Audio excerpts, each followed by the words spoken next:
12 million people used to watch the most famous fashion show on Earth. By the night it ended, barely 3 million were left. This is the story of Victoria's Secret, the company that took one of every $3 America spent on lingerie and built a $7.8 billion empire on a single word: fantasy. And then it told the women of a new century that the fantasy wasn't theirs to define. It's a story about wings and what happens when you clip them yourself. But it doesn't start with a supermodel. It starts with an embarrassed man in a department store. 1977. Palo Alto, California. A Stanford MBA named Roy Raymond walks into a department store to buy lingerie for his wife. He never forgets what it felt like. Hold on to this man, because in 16 years, he will stand on the Golden Gate Bridge, having sold the billion-dollar idea he's about to have. For $1 million. In that store, racks of terry cloth robes, floral nightgowns, saleswomen looking at him like an intruder. You'd probably have bought the robe and left. Raymond went home and designed a store where a man could feel welcome buying something beautiful. He borrowed $40,000 from a bank, $40,000 more from family. And in a Palo Alto shopping center, he opened a boutique that looked like a Victorian boudoir. Dark wood, silk, soft light. He called it Victoria's Secret. The name was the whole idea, a proper exterior with something private underneath. Even the catalog was a costume. It listed headquarters at number 10 Margaret Street, London. There was no London office. There was barely a company. $500,000 in year one. 5 stores by 1982. And yet, the books were bleeding. Raymond was a visionary, not an operator. On the edge of collapse, he sold everything to a retail king from Ohio named Leslie Wexner. The price, $1 million. Raymond watched his $1 million decision become a billion-dollar machine.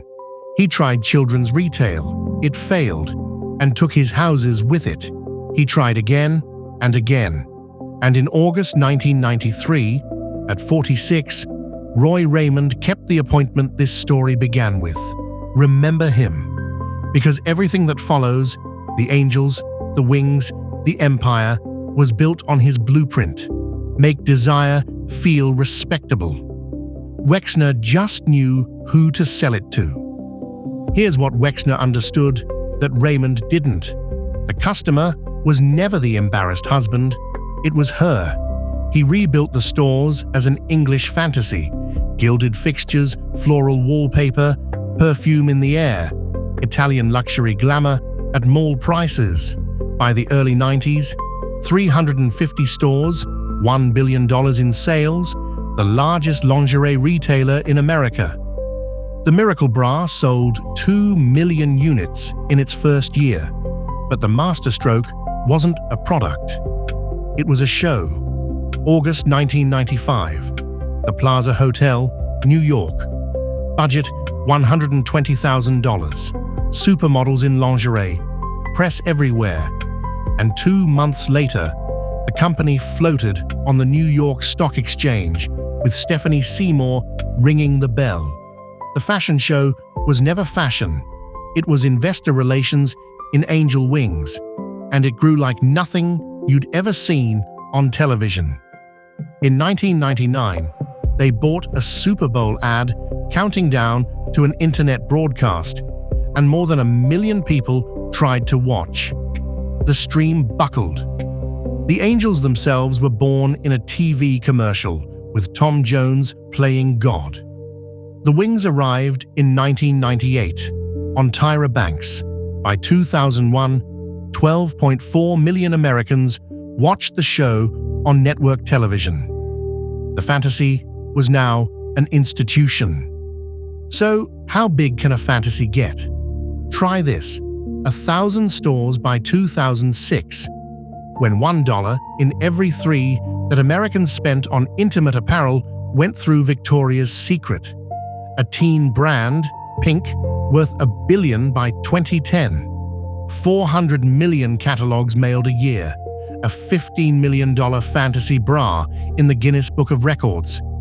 In 2007, the Angels received a star on the Hollywood Walk of Fame, the first trademark in history to get one.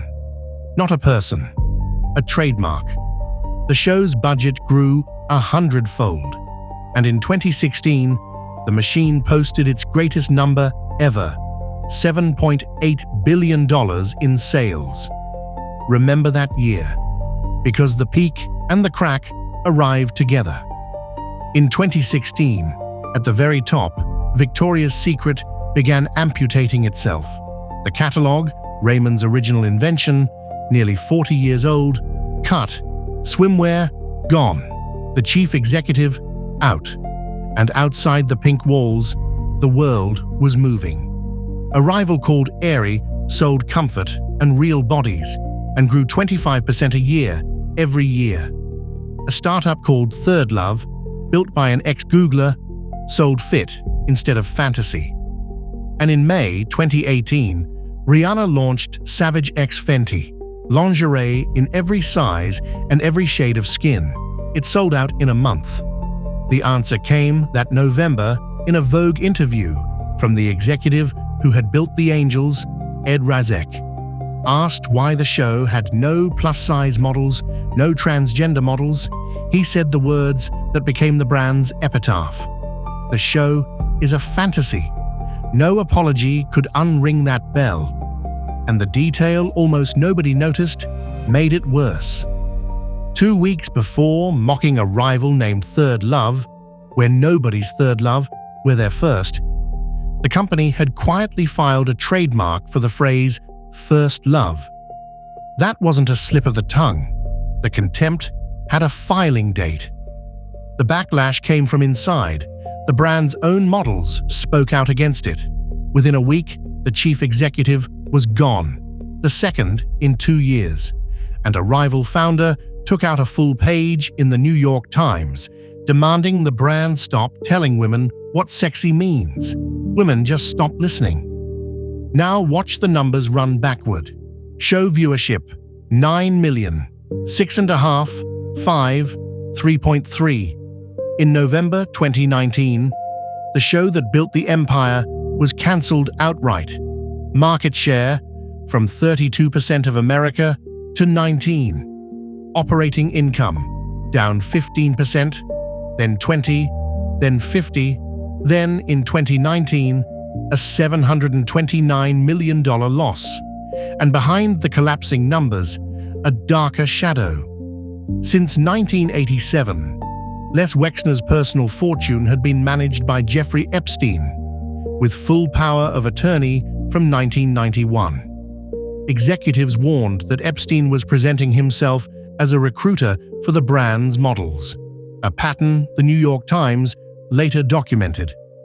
Wexner severed ties in 2007 after Epstein was charged in Florida and would later say he'd been betrayed, that vast sums had been taken from his family.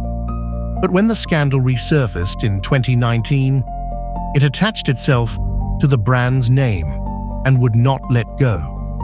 In February 2020, Wexner agreed to sell control of Victoria's Secret to a private equity firm for $525 million.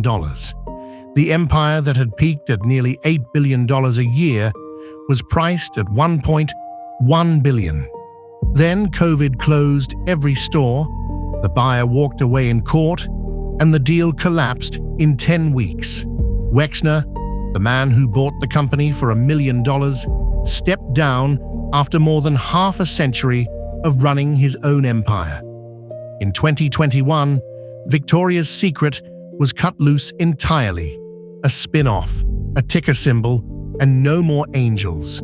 The fantasy was over. Everyone wrote the obituary. Except brands don't die like companies.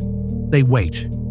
The independent Victoria's Secret spent 3 years in the wilderness, sales sliding, chief executives rotating, $400 million spent buying the startup Adore Me, essentially paying tuition to learn online retail. Then, in 2024, it did the one thing nobody saw coming. It hired the enemy. Hilary Super, chief executive of Savage X Fenty, the rival built to bury Victoria's Secret. Now, she was running it. That October, after 6 years of silence, the show came back. Streamed, not broadcast, every size, every age. Tyra Banks, the first angel ever to wear wings, back on the runway. Viewership peaked at nearly 2.7 million.